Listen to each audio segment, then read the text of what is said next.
3 दिसंबर 2019। अस्सलाम वालेकुम मेरे दोस्तों, सजनों और बेलियों। मैं हूँ इज़हार अहमद और वेलकम करता हूँ आपको किचन गार्डनिंग चैनल पर। आज मैं बनाने वाला हूँ कंपोस्ट, जो कि अफ्रीकन मेथड से होगी। अफ्रीका के अंदर किस तरह ऑर्गेनिक कंपोस्ट बनाई जाती है, वो भी बहुत ही आसान तरीके से, और सिर्फ 18 से 20 दिन के अंदर वो तैयार हो जाएगी इस्तेमाल करने के लिए। ये वीडियो सिर्फ इसके बनाने के हद तक होगी, और अगली वीडियो हम बनाएंगे 4 दिन के बाद, और उससे अगली हर 2 दिन के बाद वीडियो आपको देखने में मिलेगी, ताकि आप लोग भी 18 दिन के अंदर अपनी कंपोस्ट मेरे जैसी ही तैयार कर सकें। इनके लिए जो चीज़ें चाहिए वो नोट कर लीजिए, रेशियो को अच्छे से याद कर लीजिए। 3-2-1। 3 हिस्से हमारा ड्राई मटेरियल होगा, जिसके अंदर सूखे पत्ते होंगे, सूखी टहनियाँ होंगी, लकड़ी का बूरा होगा, या फिर भैंस और बकरियों का खाने वाला चारा, जिसको तूड़ी कहते हैं। जहाँ से भैंस बकरियों का चारा मिलता है, हरा चारा और सूखा चारा, वहाँ से आपको आसानी से वो मिल जाती है। मैंने भी पहले वही लाने की कोशिश की, लेकिन वो 30 रुपए की 1 किलो थी। उसको कहते हैं तूरी। लेकिन तूरी अब इतनी ज़्यादा भरकर मुझे क्या फ़ायदा होता इतने पैसे लगाकर। 600 रुपये की वो तूड़ी बन रही थी, लेकिन मैंने वो कैंसिल कर दिया, और उसकी जगह पर मैं यूज़ कर रहा हूँ लकड़ी का बूरा, जिसके अंदर लकड़ी के छोटे छोटे से पीसीस भी हैं, और ये लकड़ी का बुरादा है। ये भी लकड़ी का बुरादा है। हमें 3 हिस्से लकड़ी का बुरादा चाहिए, या सूखे पत्ते चाहिए। अगर आपके पास सूखे पत्ते हों, टहनियाँ हों, वो भी आप यूज़ कर सकते हैं। और 2 हिस्से हमें चाहिए हरा मटेरियल, जिसके अंदर किचन का वेस्ट भी आ जाएगा। टमाटर के छिलके हों, जो भी आपके किचन में सब्ज़ी का वेस्ट निकलता है। अंडे के छिलके नहीं डालने, ना कोई हड्डी डालनी है, ना कोई ऐसी चीज़ डालनी है जिससे स्मेल पैदा हो। ये सब कुछ आप डाल सकते हैं, ये हरे मटीरियल में ही आएगा। लेकिन मेरे पास इतना हरा मटीरियल था नहीं, और ना ही इतने हरे पत्ते हैं, तो मैंने ये भैंसों का चारा ले लिया है। ये है मकई का जो वेस्ट होता है, जो भैंस बकरियों को डालते हैं, ये वहाँ से मैं लेकर आया हूँ। ये मुझे मिला है 8 रुपये का 1 किलो। ये ग्रीन मटेरियल हम इसलिए डाल रहे हैं ताकि नाइट्रोजन का सोर्स बढ़ सके। सूखा मटेरियल हमारा काम करेगा एज आ कार्बन, ग्रीन मटेरियल काम करेगा एज आ नाइट्रोजन, और एक हिस्सा हम ऐड करेंगे इसके अंदर गाय का गोबर, जो कि ताज़ा हो। मेरे पास ताज़ा गोबर नहीं है, ये डिकम्पोज किया हुआ है, इसके अंदर हीट नहीं है। अगर ताज़ा गोबर मिलता है आपको, फ्रेश गोबर मिलता है, तो उसके अंदर बहुत ही नाइट्रोजन ज़्यादा पाई जाएगी। जितनी ज़्यादा नाइट्रोजन मिलेगी, उतनी जल्दी डिकम्पोज होगा आपका जो पाइल हम बनाने वाले हैं, जो ढेर बनाने वाले हैं, वो जल्दी ही डिकम्पोज हो जाता है। और ये माइक्रोब्स के पलने के लिए, कीड़े मकोड़ों के पलने के लिए बहुत अच्छा सोर्स भी है गाय का गोबर। एक हिस्सा ये हमने लेना है, और थोड़ा सा हमने गुड़ लेना है।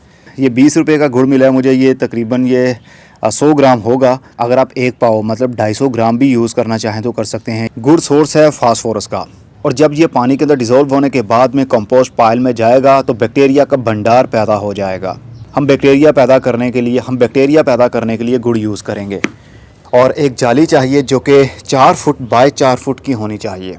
4 फुट ही इसका डायामीटर, ऊपर से जो गुलाई आपको दिख रही है, ये भी 4 फुट की होनी चाहिए, और इसकी जो हाइट है ये भी 4 फुट होनी चाहिए। मैं भी यही लेकर आने वाला था, लेकिन इसका जो डायामीटर है वो छोटा हो गया है। जिस दुकानदार को मैंने कहा था, उसने कहा कि इसका जो ऊपर से डाया है वो भी 4 फुट का ही है, लेकिन आई थिंक गलती होगी, उससे हो गई या मुझसे हो गई। अब इसका ऊपर से डाया 2 फुट का है, और इसका जो गहराई है ये है 4 फुट की। इसको पूरे को फिल करना चाहिए, लेकिन मेरे पास इतना मटेरियल नहीं है। बस आप लोगों के साथ शेयर करने के लिए कि कंपोस्ट आप 18 दिन के अंदर कैसे बना सकते हैं। एक्चुअली में अगर आप सही मेथड को फॉलो करते हैं, 4 फुट का ही इसका डायामीटर हो, 4 फुट ही इसकी ऊंचाई हो, तो इसके अंदर पूरा भरा हो, हमने 5 से 6 लेयर्स बनी हो, तो नाइट्रोजन सही से काम करेगी, और जल्दी ये 18 से 20 दिन के अंदर डिकम्पोज हो जाएगा। लेकिन उम्मीद तो है कि ये जल्दी ही हो जाएगा। तो सबसे पहले हम नीचे वाले बॉटम पर लेयर करेंगे कार्बन की, जिसके अंदर बूरा है। बूरे को पहले हल्का सा गीला कर लिया है। लकड़ी का बूरा है, इसको पहले गीला कर लिया है हमने। अगर सूखा बूरा आप डालेंगे या सूखे पत्ते डालेंगे, तो उसके बाद में हल्का सा आपको पानी से ऊपर शावर भी करना पड़ेगा।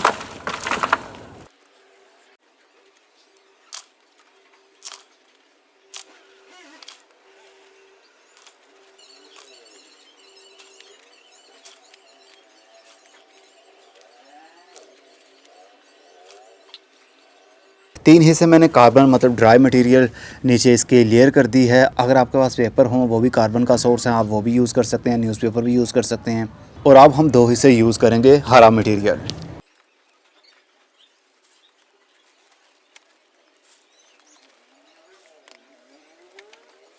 मटेरियल का जितने छोटे छोटे पीसेस हम यूज़ करेंगे उतनी जल्दी हमारी कंपोस्ट तैयार होगी, उतनी जल्दी हीट पैदा होगी। अगर हम मोटा मोटा मटेरियल यूज़ कर लेते हैं, मतलब बड़े साइज़ का, तो उसको ब्रेक डाउन होने में काफ़ी टाइम लग जाएगा। इसलिए छोटे छोटे पीसेस में काट लीजिए। आपका किचन वेस्ट जितना भी हो उसको 2 इंच पर, उनको 2-2 इंच आप काट लें ताकि वो जल्दी ही डिकम्पोज हो जाए।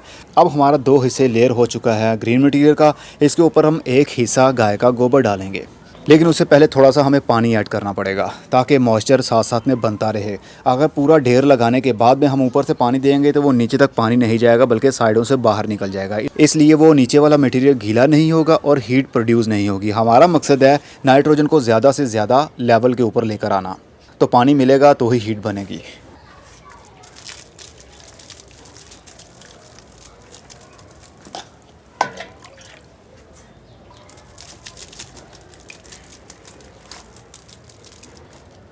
लेकिन हमने इतना पानी नहीं देना कि वो नीचे से ड्रेन होने लग जाए। अगर हमारा ये पानी नीचे से ड्रेन होने लग जाएगा, इसका मतलब होगा जो गाय का गोबर है वो भी पतला होकर उसकी हीट भी साथ में बाहर निकलेगी, तो नाइट्रोजन में कमी आ जाएगी। हम ज़्यादा से ज़्यादा इसका सेंटीग्रेड हाई करना चाहते हैं।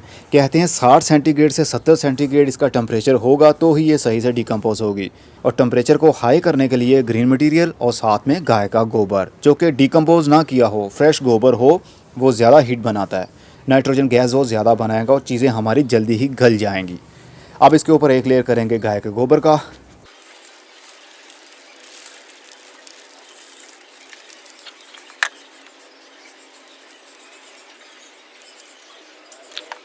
लेयर बनाते जाएंगे और उसको कवर करते जाएंगे। अब गाय का गोबर हमने डाल दिया है, इसको ऊपर से इक्वल कर दिया ताकि हरा मटेरियल पूरा ढक जाए। अब इसके ऊपर दोबारा से वही रेशियो चलेगा, 3 हिस्से सूखा मटेरियल, 2 हिस्से हरा मटेरियल और 1 हिस्सा गाय का गोबर। इसी तरह हम लेयर बाय लेयर ऊपर चढ़ाते जाएंगे और साथ साथ में हर लेयर के बाद थोड़ा सा पानी ज़रूर डालेंगे ताकि वो वाली लेयर गीली हो जाए, लेकिन बहुत ज़्यादा पानी नहीं।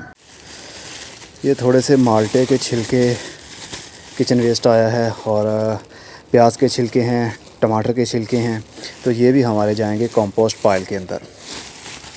लेयर पर लेयर चढ़ाने के बाद हमारा ये प्रोसेस बिल्कुल कंप्लीट हो गया है। सबसे नीचे है कार्बन, उसके ऊपर है नाइट्रोजन, उसके ऊपर है माइक्रोब्स, मतलब गाय का गोबर। वो नाइट्रोजन का काम भी करेगा और साथ में माइक्रो ऑर्गेनिज्म को पैदा भी करेगा। 3 लेयर्स लगाने के बाद में फिर से दोबारा से शुरू हो जाइए। जितनी भी आप लेयर्स लगाना चाहते हैं 4 फुट तक आप लगा सकते हैं, लेकिन मेरे पास अब मटेरियल ख़त्म हो चुका है, इसलिए मैं अब बस कर रहा हूँ। अभी भी सभी की एक एक लेयर तो हो सकती थी, लेकिन मेरे पास मटेरियल ख़त्म हो गया है। अब मैंने इसको पानी दे दिया है और अब इसको गुड़ वाला पानी हम डालेंगे। गुड़ बिल्कुल घुल मिल रहा है, डिज़ोल्व हो जाए, बस 2 से 3 मिनट के अंदर ये डिज़ोल्व हो जाएगा। उसके बाद हम ये वाला पानी इसके ऊपर डाल देंगे और दोबारा से थोड़ा सा और पानी ऐड करेंगे, सादा पानी जो नलके का पानी होता है, ताकि गुड़ वाला पानी का असर नीचे तक जा सके। और उसके बाद हम इसको कर देंगे अब सील, प्लास्टिक से रैप कर देंगे अच्छे तरीके से। ये जाली यूज़ करने का मकसद ये है कि इसको हमने एयर टाइट नहीं रखना। बैक्टीरिया को पैदा करने के लिए कभी भी बंद जगह पर नहीं रखा जाता, बल्कि एरेशन सिस्टम होना चाहिए। हवा की क्रॉसिंग उसमें से होनी चाहिए, ऑक्सीजन मिलेगी तो ही माइक्रो ऑर्गेनिज़म पैदा होंगे। माइक्रो ऑर्गेनिज़म मतलब बेनिफिशियल बैक्टीरिया पैदा होंगे, वही तो डिकम्पोज करेंगे। अगर हम इसको एयर टाइट कर देंगे या प्लास्टिक के ड्रम के अंदर ये सब करेंगे तो कुछ ही दिनों के अंदर इतनी बैड स्मेल आने लगेगी और उसके अंदर बहुत से कीड़े भी पैदा हो जाएंगे। वो भी ठीक है, कीड़े पैदा होंगे, वही तो खाएंगे, इसको डिकम्पोज करने में हमारी मदद करेंगे। और एक टाइम आएगा वो सारे कीड़े मर जाएंगे, वो भी इनका पाउडर बन के इसके घात के अंदर ही मिक्स हो जाएगा, तो हमारी बहुत अच्छी ऑर्गेनिक कंपोस्ट बन जाएगी। कीड़े तो हो सकता है इसके अंदर भी पैदा हों, लेकिन बहुत ज़्यादा कीड़े पैदा नहीं होंगे, ना बहुत ज़्यादा बैड स्मेल आएगी, क्योंकि हमने कोई भी ऐसा मटेरियल इसके अंदर डाला ही नहीं है, जैसे कि गोश्त हो, हड्डियाँ हों, मुर्गी का खून हो या पोल्ट्री वेस्ट हो, उसकी बीटें हों, उसके पर हों मुर्गी के, वो हमने नहीं डाले हैं। हम बायो खाद नहीं बना रहे हैं, हम बना रहे हैं 100% ऑर्गेनिक मैटर, जो माइक्रो ऑर्गेनिज़म का भंडार है। और ये एक मरतबा कंपोस्ट आपके पास बन गई तो कई सालों तक आप इसको इस्तेमाल कर सकते हैं। जब जब आपको ज़रूरत हो, नया कंपोस्ट पाइल बनाना हो, ये वाली कंपोस्ट तब तक बन जाएगी। इसकी एक मुट्ठी लीजिए और उस पाइल के ऊपर, उस ढेर के ऊपर फैला दीजिए और दोबारा से यही प्रोसेस फास्टर काम करेगा, क्योंकि माइक्रो ऑर्गेनिज़म बेनिफिशियल बैक्टीरिया जब पैदा हो जाते हैं तो वो जल्दी मरते नहीं हैं। बस उसको थोड़ा सा मॉइस्चर चाहिए और एरेशन चाहिए, मतलब ऑक्सीजन चाहिए, और धूप से इसको बचा कर रखना है। यहाँ पर जिस एरिया में मैंने रखा है, यहाँ पर फुल डे की धूप नहीं आती है। ये तकरीबन 2 बजे से 3 बजे तक 1 घंटा की धूप आएगी, वो तो चलेगा, लेकिन फुल डे की धूप में हम इसको नहीं रखेंगे। पाइल को बनाने के लिए, बेनिफिशियल बैक्टीरिया को पैदा करने के लिए शेडी एरिया सबसे अच्छा रहता है। इसके अंदर हो सके तो आप थोड़ी सी मिट्टी भी ऐड कर सकते हैं। ऑर्गेनिक सॉइल, टॉप सॉइल जो होती है ना, ज़मीन के ऊपर वाली सतह की सॉइल जो रोड साइड पर आपको मिलती है, वो भी आप यूज़ कर सकते हैं, वो भी फर्टाइल होती है। ज़मीन के अंदर से 1 फुट नीचे से मिट्टी निकाल कर वो यूज़ करेंगे तो वो डेड सॉइल कहलाएगी। टॉप सॉइल वही होगी, फर्टाइल सॉइल वही होगी जो ऊपर से आप उठाएंगे, लेकिन वो केमिकल से पाक होनी चाहिए। दरख्त के नीचे से आप उठा सकते हैं, जैसे कि पीपल का पेड़ है और बरगद का पेड़। इसकी मिट्टी बहुत ही बेनिफिशियल होती है क्योंकि इसके अंदर बहुत सारे कीड़े पाए जाते हैं, जो कि ये दरख्त असल में 2400 घंटे ऑक्सीजन प्रोवाइड करने वाले दरख्त हैं। इसलिए इसके जो नीचे मिट्टी होगी वो भी काफ़ी बेनिफिशियल होगी आपके इस पाइल के लिए। प्लास्टिक को रैप करके अच्छे तरीके से मैंने एयर टाइट कर दिया। अब हम इसको 4 दिन के लिए इसी तरह छोड़ देंगे। चौथे दिन हम इसका पॉलीथीन रिमूव करेंगे और इसको पलटेंगे। मतलब ये वाला पाइल बाहर निकालेंगे और जो बाहर वाला एरिया वो अंदर करेंगे, अंदर वाला बाहर। मिक्स करने के बाद हम हीट चेक करेंगे और पानी का मॉइस्चर चेक करेंगे। अगर पानी इसके अंदर हम ज़्यादा दे देते हैं तो हीट ज़्यादा नहीं बन पाएगी। हमारा मकसद है ज़्यादा से ज़्यादा हीट बनाना। जितनी ज़्यादा हीट बनेगी उतनी जल्दी ही ये डिकम्पोज होगा। मतलब मोटा मोटा जितना भी मटेरियल है वो ब्रेक डाउन होगा जल्दी, हीट बनने की वजह से, नाइट्रोजन बनने की वजह से।